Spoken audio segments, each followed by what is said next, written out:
Well, we're going to hear from the other side now. Zohrab Mnatsakanyan is the Foreign Minister of Armenia on Skype from Yerevan. Foreign Minister, thank you for your time.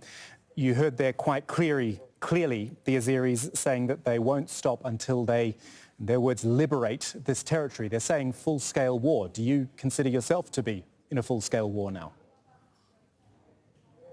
What we have been hearing is exactly the choice of war and at the expense of the peace process, the breakdown of the peace negotiations by Azerbaijan, the massive attack that they have in a premeditated, pre-planned manner across the entire parameter of the line of contact between Azerbaijan and Nagorno-Karabakh this morning has been a proof of the intentions of Azerbaijan to push for their maximalist positions in an aggressive manner, to put our people at risk. We have been consistently insisting that at the heart of the Nagorno-Karabakh conflict is the security of our people. And they today have once again brought to prove that we have to care about the security of our compatriots, the people of Nagorno-Karabakh, who have been firm on the defense of their freedom, of their security against this aggression. And their aggression is pre-planned, not just by Azerbaijan, but with the massive support of Turkey, which has its military presence and which has been showing its unilateral support and aggressive approach towards Armenia. This is very, very disturbing, and it's a massive escalation, consequences for which Azerbaijan bears full responsibility. It's also an escalation which they say you started. They actually say you attacked first at 6 a.m., an hour before. I totally reject this absolute disinformation, which is the method of Azerbaijan. We have no intention of doing anything which would bring to escalation. Armenia has been very firm on its position that the solution is strictly through peaceful means, strictly on the basis of a compromise. We wouldn't do anything that would be against our declared intentions. For us, as I'm saying, the whole point is about the security of our compatriots. They are very firm and very resolute to defend themselves, and Armenia remains a very resolute guarantor of their security. To go back to my... Sorry to interrupt you. To stop this aggression and come to their senses and come back to the peaceful process.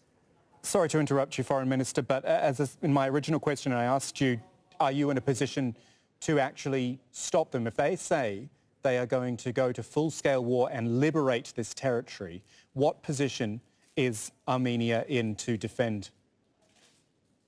Nagorno-Karabakh will be defending every single inch of their land and of their security, and Armenia will be the guarantor. These threats of force have been very usual in the parlance of the Azerbaijani government and the regime in Baku. The latest was in the United Nations General Assembly, and they have just brought this into a practical implementation once again. Once again, they will be repelled.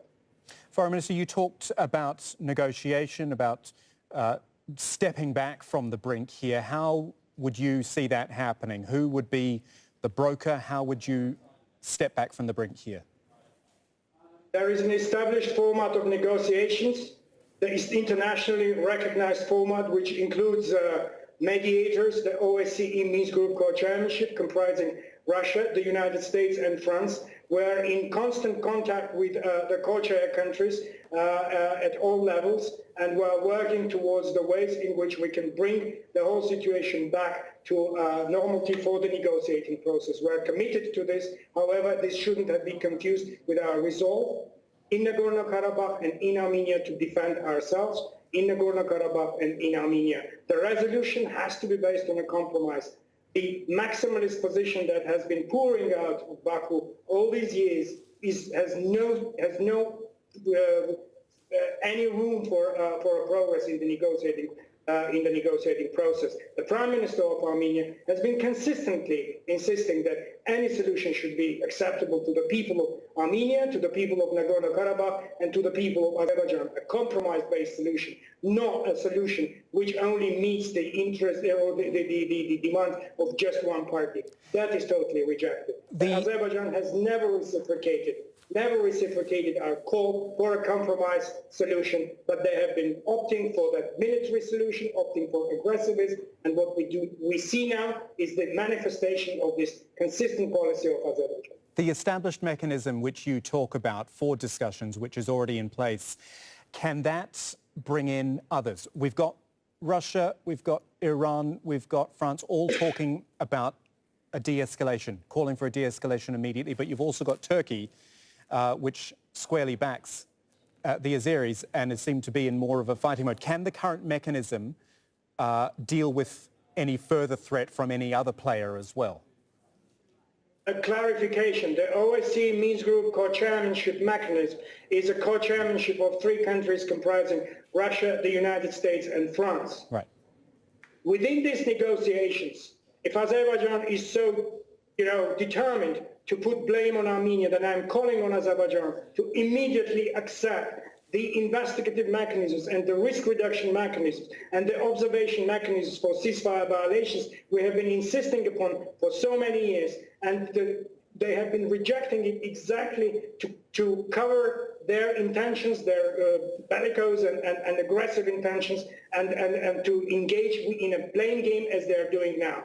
If they want peace, if they want de-escalation, they should have agreed, and they can agree now on the mechanisms which can strengthen the ceasefire regime and strengthen the risk reduction mechanisms. So this is our call again, but this was totally rejected by Azerbaijan. This blame game that they are proposing, that they are trying to impose on us, is totally rejected. They bear full responsibility for the entire situation that we're having now. Զոհրաբ Mnatsakanyan is the Foreign Minister of Armenia. Foreign Minister, we thank you very much for your time. Thank you. Plenty more to come for you on this news hour. Let's have a look. We will ask if the US has